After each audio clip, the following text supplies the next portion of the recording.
Class 8-এর ইতিহাসে আমরা আজকে আলোচনা করব বা শুরু করব পঞ্চম অধ্যায়। এই পঞ্চম অধ্যায়ের দুটি ভাগ আছে। প্রথম দিকটা হচ্ছে ব্রিটিশের ভালো দিক, অর্থাৎ ব্রিটিশ শাসনের ফলে ভারতে যেভাবে শিক্ষা বিস্তার হয়েছিল, যেভাবে ব্রিটিশ শাসন ভারতের সমাজ সংস্কারের ক্ষেত্রে ইতিবাচক ভূমিকা গ্রহণ করেছিল, সেদিকটা নিয়ে যেমন আলোচনা করব। পরবর্তী অধ্যায়ে বা পরবর্তী পর্বে আমরা আলোচনা করব ব্রিটিশের শোষণ, ব্রিটিশের অত্যাচার, ব্রিটিশের অপশাসন, এই সব কারণে ভারত জুড়ে যে বিভিন্ন সম্প্রদায়ের মধ্যে, বিভিন্ন অঞ্চলের মধ্যে বিদ্রোহগুলি হয়েছিল, সেগুলো নিয়েও আমরা আলোচনা করব। আমরা আপাতত আলোচনা করছি ভারতে ব্রিটিশের নেতৃত্বে গড়ে ওঠা একটা সমাজ সচেতন একটা গোষ্ঠীকে নিয়ে, যাদেরকে বলা হতো ভদ্রলোক শ্রেণী। তো ব্রিটিশরা ভারতে এসে ভারত থেকে প্রথম পর্যায়ে তারা প্রচুর পরিমাণ অর্থ সম্পদ শোষণ করে নিয়ে গেছিল। এদেশের রাজস্ব ব্যবস্থাকে তারা নিজেদের হাতে নিয়ে বহুগুণ রাজস্ব বৃদ্ধি করেছিল। সেই রাজস্ব থেকে পাওয়া অর্থ তারা তাদের নিজেদের দেশে পাঠিয়ে দিয়েছিল, যাকে বলা হয়েছিল সম্পদের বহির্গমন। তারপর তারা বুঝলো এই বিরাট ভারতবর্ষকে, এতে যে পরিমাণ বনজ সম্পদ, খনিজ সম্পদ, উর্বর জমি, কৃষিজ সম্পদ আছে, একে দীর্ঘদিনের জন্য যদি ব্রিটিশ শাসনের অধীনে রাখা যায়, তাহলে ব্রিটিশের লাভ হবে অনেক বেশি। তাই ব্রিটিশ আস্তে আস্তে সারা ভারত জুড়ে তাদের শাসন ব্যবস্থাটাকে ছড়িয়ে দিতে লাগলো। যখন সারা ভারত জুড়ে তারা শাসন ব্যবস্থাটা ছড়িয়ে দিল, তখন তারা বুঝলো যে এই বিশাল ভারত শাসন করার জন্য প্রচুর পরিমাণ কর্মচারী দরকার। কিন্তু ব্রিটেন থেকে এত পরিমাণ কর্মচারী আনা সম্ভব নয়, কারণ ব্রিটেন ছোট্ট দেশ, তাতে এত পরিমাণ মানুষ নেই যে তারা ভারতে এসে কাজকর্ম করবে বা প্রশাসন চালাবে। তো কর্মচারী পাওয়ার জন্য ব্রিটিশ তখন বুঝলো যে ভারতীয়দের শিক্ষা দিতে হবে। আধুনিক ইংরাজি শিক্ষায় শিক্ষিত করতে পারলে ভারতবাসীরাই ব্রিটিশের কর্মচারী হিসেবে কাজ করতে পারবে। এতে ব্রিটিশের দুটো লাভ হবে ভারতবাসীকে শিক্ষা দিলে।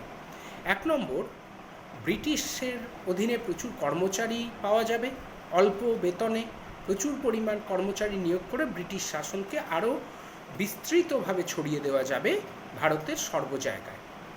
আর অন্যদিকে এই ভারতবাসীকে যদি ইংরাজি শিক্ষায় শিক্ষিত করা যায়, তখন ইংরেজদের ভালো দিকগুলো তারা অনুধাবন করতে পারবে, তারা ইংরেজদের প্রতি আনুগত্য প্রকাশ করবে।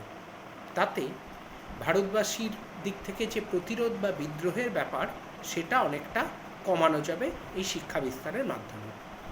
কিন্তু তাদের সেই শিক্ষা বিস্তারের যে আদর্শ বা উদ্দেশ্য, যে ভারতীয়রা আরও বেশি করে অনুগত হয়ে পড়বে ব্রিটিশ শাসনে, তা কিন্তু সবসময় হয়নি। ভারতীয়রা ব্রিটিশ শাসনের অধীনে পাশ্চাত্য শিক্ষায় শিক্ষিত হয়ে তারা ইউরোপের দেশগুলোর অবস্থা বুঝতে পারল। তারা বুঝতে পারলো ভারতবর্ষকে কিভাবে শোষণ করা হচ্ছে। তারা বুঝতে পারলো আধুনিক দেশ গড়ার জন্য কিভাবে ইউরোপ এগিয়ে চলেছে, ভারত সেখানে কিভাবে ব্রিটিশের পদানত হয়ে পড়ে আছে। তারা এটাও বুঝতে পারলো যে ভারতকে ব্রিটিশ কিভাবে শোষণ করছে এবং ভারতবাসীদের মধ্যেও সেই ক্ষমতা আছে, তারা শিক্ষিত হয়ে নিজেরাই নিজের দেশটা চালাতে পারে।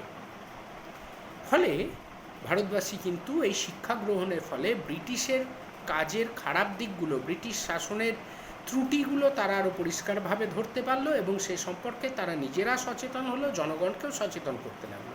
অর্থাৎ ব্রিটিশের প্রতি আনুগত্যের বদলে ব্রিটিশ শাসনের সমালোচনাটাই কিন্তু বেশি করে দেখা গেল। আর এই সমালোচনা বা ব্রিটিশ শাসনের প্রতিবাদ করেছিলেন কারা? প্রতিবাদ করেছিলেন মূলত মধ্যবিত্ত শিক্ষিত সম্প্রদায়, যারা ব্রিটিশের অধীনে কর্মচারী রূপে কাজ করতেন, যারা আইন আদালতের কাজ করতেন, যারা ব্রিটিশের অধীনে শিক্ষকের কাজ করতেন, চিকিৎসকের কাজ করতেন। এরাই ছিলেন মূলত ভদ্রলোক সম্প্রদায়। এই মধ্যবিত্ত সম্প্রদায়কে সেই যুগে ভদ্রলোক সম্প্রদায় বলা হতো।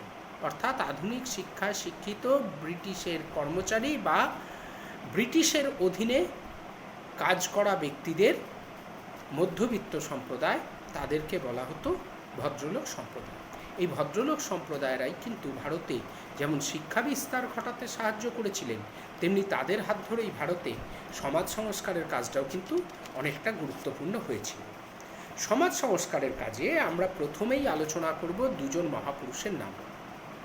একজন হলেন রাজা রামমোহন রায়, আরেকজন হলেন ঈশ্বরচন্দ্র বিদ্যাসাগর। প্রথমে রাজা রামমোহন রায়ের কথা বলি। রাজা রামমোহন রায় ছিলেন আধুনিক শিক্ষায় শিক্ষিত। তিনি বুঝতে পেরেছিলেন যে ভারতবর্ষ ডুবে আছে কুসংস্কার, অন্ধবিশ্বাস আর কুপ্রথার অন্ধকারে। এইখান থেকে ভারতবর্ষকে তুলতে হলে আগে সমাজ সংস্কার করতে হবে এবং শিক্ষা বিস্তার করাতে হবে। সমাজ সংস্কারের জন্য রামমোহন রায় কোন দিকগুলোয় নজর দিয়েছিলেন? তিনি প্রথমে দেখেছিলেন একটা কুপ্রথা হচ্ছে গঙ্গাসাগরে সন্তান বিসর্জন। আমরা অনেক সময় কী করি, গাছের প্রথম ফলটা ঠাকুরের উদ্দেশ্যে নিবেদন করি, গাছের প্রথম ফুলটা মন্দিরে পাঠিয়ে দিই। সেই সময় দেখা যেত যে প্রচুর শিশু মৃত্যু হতো। চিকিৎসা ব্যবস্থা তো উন্নত ছিল না, প্রচুর শিশুর মৃত্যু হতো। এই শিশু মৃত্যু কমানোর জন্য লোকে মনে করতো যে শিশুদের দেবতারা নিজেদের কাছে নিয়ে নিচ্ছে, তাই দেবতাদের সন্তুষ্ট করার জন্য প্রথম বাচ্চাটাকে গঙ্গাসাগরে বিসর্জন দিয়ে দিত, জ্যান্ত অবস্থায় তাকে ভাসিয়ে দেওয়া হতো এবং মেরে দেওয়া হতো। এই কুপ্রথা 1803 খ্রিস্টাব্দে লর্ড ওয়েলেসলি বন্ধ করেন। তারপরেও আরও একটি কুপ্রথা ছিল সতীদাহ প্রথা।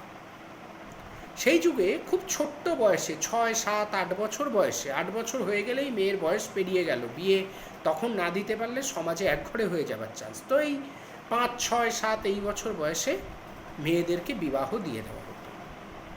অনেকের বিবাহ ঠিকঠাক হতো, অনেকের যাদের মেয়ে ছেলে পাওয়া যেত না তাদেরকে জাত রক্ষার জন্য কোনো বয়স্ক কুলীন ব্রাহ্মণের সঙ্গে বিয়ে দিয়ে দেওয়া হতো। এই ব্রাহ্মণদের কারো 60, কারো 70 বছর বয়স, তারা প্রায় মৃত্যুর দরজায় দাঁড়িয়ে আছে। এই রকম মানুষেরা বিয়ে করার কিছুদিনের মধ্যেই মারা যেতেন। তখন তার যে ছোট্ট নাবালিকা যে পত্নীটি বা বউটা, তাকে নিয়ে গিয়ে আগুনে পুড়িয়ে মেরে দেওয়া হতো। ভয়ঙ্কর, অমানবিক, নিষ্ঠুর একটা প্রথা ভারতবর্ষে প্রচলিত ছিল। হাজার হাজার মেয়েকে সেই সময় ঘর থেকে জোর করে টেনে নিয়ে গিয়ে তার কান্নার আওয়াজ চাপা দেবার জন্য ঢাক ঢোল বাজিয়ে তাকে জ্বলন্ত আগুনে পুড়িয়ে মেরে দেওয়া হয়েছে। আমরা শুনেই বুঝতে পারছি কতটা নিষ্ঠুর এই প্রথা ছিল, এবং এই প্রথার জন্য আমাদের ভারতবর্ষ এবং হিন্দু ধর্ম বিদেশের কাছে কতটা ধিক্কৃত, কতটা সমালোচিত ছিল। রামমোহন রায় এটা বুঝতে পেরে তিনি আন্দোলন শুরু করলেন সতীদাহ প্রথা রদ করার জন্য। সতীদাহ প্রথা রদ করার জন্য তিনি জায়গায় জায়গায় আবেদন করলেন। তিনি বড়লাটের কাছে আবেদন করলেন। বড়লাটের কাছে রামমোহন আবেদন করতেই তার বিরুদ্ধে রক্ষণশীল সম্প্রদায় তারা আবেদন করলো যে না, সতীদাহ প্রথা হিন্দু ধর্মের একটা ঐতিহ্যশালী প্রথা, এই প্রথাকে বন্ধ করা যাবে না। রামমোহন রায় চলে গেলেন বিদেশে।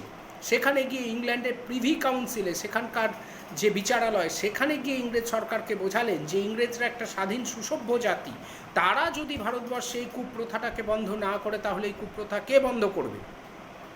তার যুক্তির জালে, তার উদ্যোগে ব্রিটিশ সরকার নড়ে চড়ে বসল। শেষ পর্যন্ত 1829 খ্রিস্টাব্দে রামমোহনের প্রচেষ্টায় উইলিয়াম লর্ড বেন্টিঙ্ক তিনি সতীদাহ প্রথা রদ করে দিলেন। ভারতবর্ষ থেকে একটা কুপ্রথার অবসান ঘটালেন রাজা রামমোহন রায়। এই সতীদাহ প্রথা রদ করা ছাড়াও রামমোহন রায়ের আরও একটি গুরুত্বপূর্ণ কাজ হলো ধর্ম সংস্কার। তিনি দেখেছিলেন যে ভারতবর্ষে প্রচুর দেবদেবী, কালী, দুর্গা, সরস্বতী, শিব, নারায়ণ, লক্ষ্মী, প্রচুর দেবদেবী।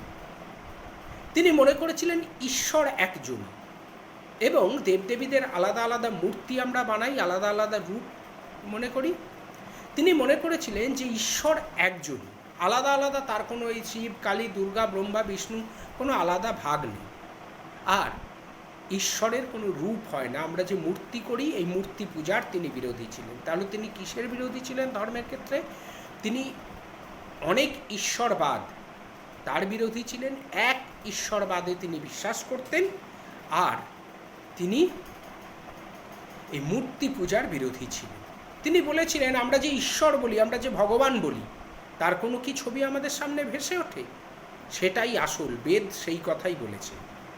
এই জন্য তিনি একেশ্বরবাদ প্রচার করার জন্য এবং মূর্তি পূজা বন্ধ করার জন্য একটা নতুন ধর্ম প্রবর্তন করলেন।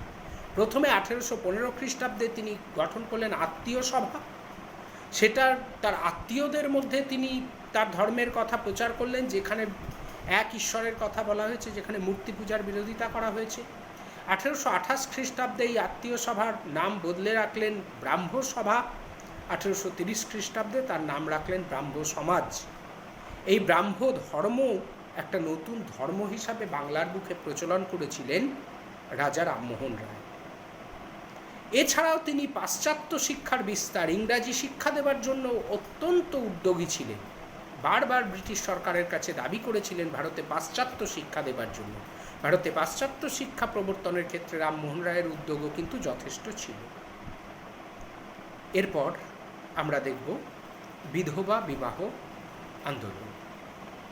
ঈশ্বরচন্দ্র বিদ্যাসাগর তিনি দেখলেন রাজা রামমোহন রায় সতীদাহ প্রথা বন্ধ করেছেন, বহু মানুষকে আগুনে পুড়িয়ে মারার হাত থেকে বহু নারীকে তিনি বাঁচিয়েছেন রামমোহন রায়। কিন্তু সেই মেয়েগুলো আগুনে পুড়ে না মারা গেলেও অল্প বয়সে বিধবা মেয়েগুলি সারা জীবন তিলে তিলে মৃত্যুকে বরণ করছে। কিভাবে? তাদেরকে শনিবার, মঙ্গলবার, তাদেরকে পূর্ণিমা, অমাবস্যা, একাদশী এইসব তিথিতে না খাইয়ে রেখে দেওয়া হচ্ছে, জল পর্যন্ত খেতে দেওয়া হচ্ছে না, এমন নির্জলা উপবাস করানো হচ্ছে। তাদের কোনো শখ আহ্লাদ নেই, তাদের ভালো খাওয়া দাওয়া নেই, তারা ঘর থেকে বেরোতে পারে না, তারা রঙিন কাপড় শাড়ি গয়না পরতে পারে না, তাদের জীবনটাকে একেবারে শেষ করে দেওয়া হচ্ছে। তিনি মনে করেছিলেন এই মেয়েদের আবার বিবাহের ব্যবস্থা না করতে পারলে বাংলার নারী সমাজকে কখনোই উন্নত করা যাবে না। সেই উদ্দেশ্যেই তিনি বিধবা বিবাহ প্রবর্তনের জন্য, বিধবাদের যাতে আবার বিবাহ দেওয়া যায় সেই জন্য তিনি চেষ্টা করেছিলেন। শেষ পর্যন্ত তার চেষ্টা সফল হয়েছিল। লর্ড ডালহৌসি বিধবা বিবাহ প্রবর্তন করেছিলেন বিদ্যাসাগরের চাপে বা বিদ্যাসাগরের উদ্যোগে। এই বিধবা বিবাহ প্রচলন হলেও তা কিন্তু সেভাবে জনপ্রিয় হয়নি। মানুষ বিধবাদের, আইন সিদ্ধ হলেও বিধবাদের সেভাবে বিয়ে করতে চায়নি। বিদ্যাসাগর তখন নিজে এগিয়ে এসে বিধবাদের বিবাহ দেবার ব্যবস্থা করেছিলেন।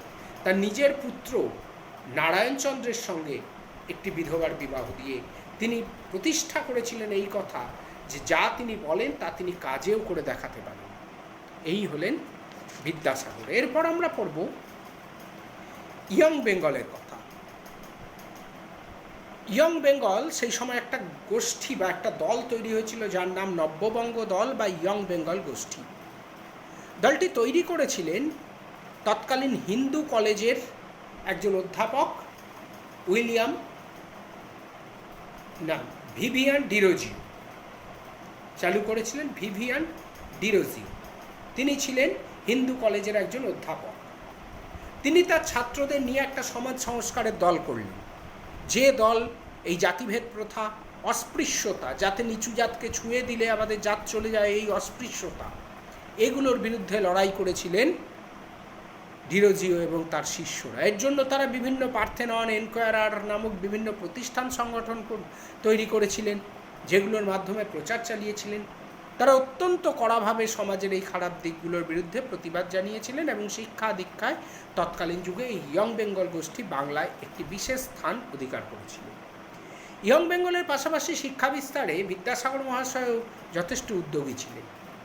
তিনি সংস্কৃত কলেজের অধ্যক্ষ হবার পর সেই কলেজে শুধুমাত্র ব্রাহ্মণরা পড়তে পারত, তার পরিবর্তে তিনি কায়স্থদের জন্য এই কলেজের দরজা খুলে দেন। বিদ্যাসাগর মহাশয় তিনি গোটা বাংলায় 35টি বালিকা বিদ্যালয় নিজ খরচে তৈরি করেন যাতে মেয়েরা শিখতে পারে। 1849 খ্রিস্টাব্দে যখন ড্রিঙ্ক ওয়াটার বেথুন তিনি মহিলা স্কুল খুলছেন, বিদ্যাসাগর তাকে সর্বতোভাবে সাহায্য করেছিল এবং কলকাতার উচ্চ বর্ণের বা উচ্চ সমাজের মানুষেরা যাতে তাদের মেয়েদেরকে এই বিদ্যালয়ে পড়তে পাঠায় তার জন্য তিনি দরজায় দরজায় ঘুরে প্রচার করেছিলেন এই মেয়েদের শিক্ষার গুরুত্ব সম্পর্কে। এইভাবে রামমোহন রায়, বিদ্যাসাগর এবং ডিরোজিও ভারতের ইতিহাসে একটি গুরুত্বপূর্ণ স্থান অধিকার করে আছে। আজকে এই পর্যন্তই, তোরা এটা দেখবি ঠিক করে।